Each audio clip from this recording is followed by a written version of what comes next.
Donc maintenant, on s'intéresse au PID, proportionnel intégral dérivateur, donc où c'est la somme donc, d'un proportionnel d'un... C'est un peu, oui, on va avoir le caractère proportionnel, le caractère intégral et le caractère dérivé. En réalité, en pratique, ce qu'on fait, c'est qu'on rajoute un passe-bas au niveau de l'action dérivée pour filtrer le bruit à haute fréquence.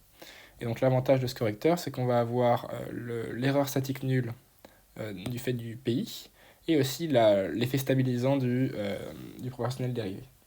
Mais donc le problème du bruit à haute fréquence peut être pallié grâce à un passe-bas.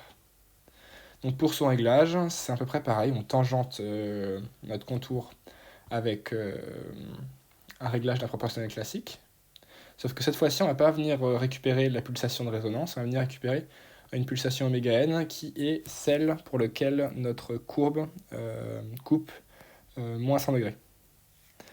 Et après, on va pouvoir régler nos deux temps, TI et TD, en ajustant un réel zeta pour obtenir vraiment ce qu'on veut en performance. Après, c'est pas trop guidé, mais je pense que ça sera peut-être guidé. C'est pas trop dit dans le cours, mais je pense que si jamais ça tombe, ça sera pas mal guidé. Et donc, on prend les expressions TI ainsi et TD ainsi. Et donc, après, on va voir donc, les actions ici dérivées et les actions intégrales de ce côté-ci. Et après avoir réglé donc, notre zeta, on va pouvoir retangenter la courbe avec donc, le proportionnel pour venir relever la courbe.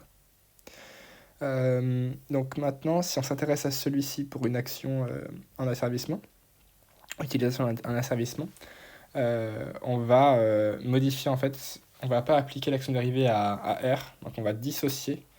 On va avoir donc le proportionnel intégral, facteur de R moins la sortie, et on va enlever donc Donc c'est comme si en fait on appliquait un PI juste à R, et à notre sortie on applique un PID. PID à Y et un PI à R pour obtenir donc notre commande. Maintenant, si on s'intéresse donc à un système à 2 degrés de liberté, si on a un système qui est parfaitement modélisé, on ne va pas avoir de problème, mais si on a un système qui est un peu moins bien modélisé, ben, on va avoir quelque chose qui va être dégradé, on va pas avoir des résultats qui matchent parfaitement. C'est-à-dire qu'en théorie, on a par exemple un truc qui fait ça, et en pratique, ben, en fait, on est un peu plus haut ou un peu plus bas. Mais le système à 2 degrés de liberté sera quand même aura des meilleurs résultats qu'un système à 1 degré de liberté. Voilà.